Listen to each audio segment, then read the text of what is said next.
Oh,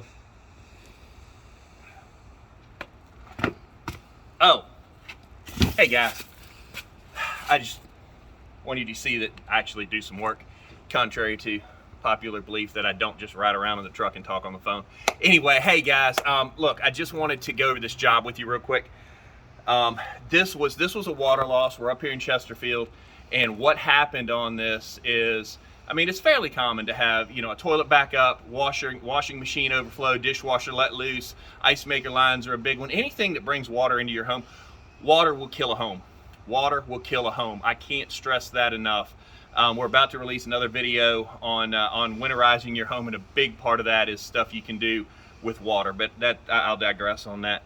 What I wanted to talk about on this one is water will kill a home faster and more significantly than what a lot of people think. And what I mean by that is this homeowner had a water heater let loose. They had a decent amount of water. It wasn't like a flood. It wasn't like it just busted and went everywhere.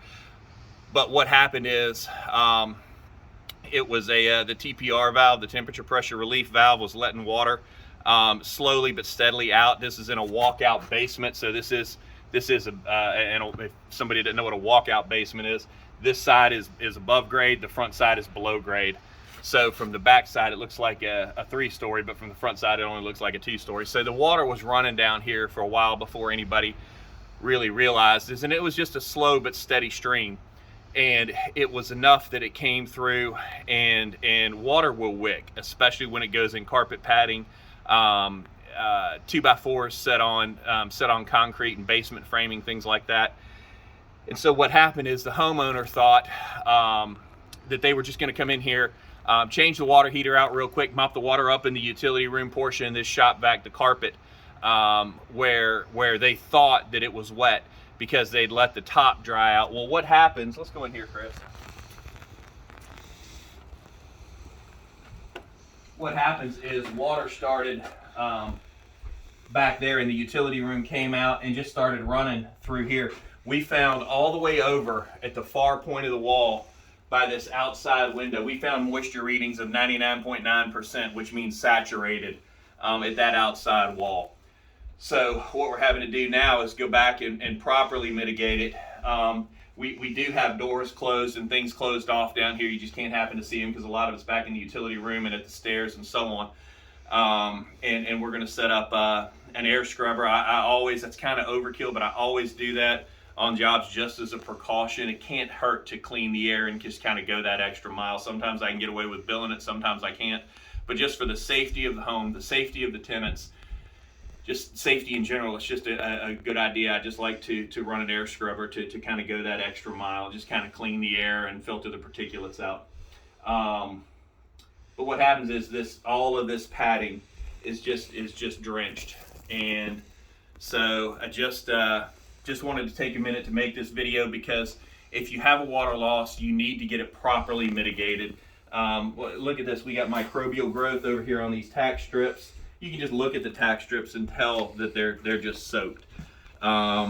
So if you have a water loss, don't think that you can just grab a shop vac, clean up a little bit of water real quick, and keep on getting up, because you just can't. Water gets places that, unless you're trained to find it and have the equipment, the meters, and sometimes we use a moisture meter, sometimes we use a FLIR to find wet spots. Unless you're trained to do that.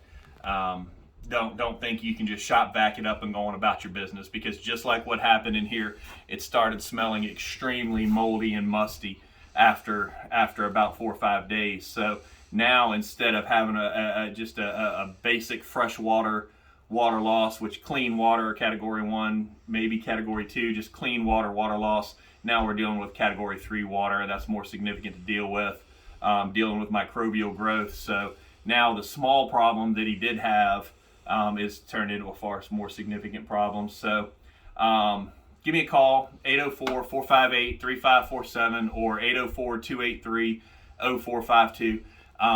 Water loss, fire loss, tree strikes on houses, anything that you take a look and have an issue and say, where do I start fixing this?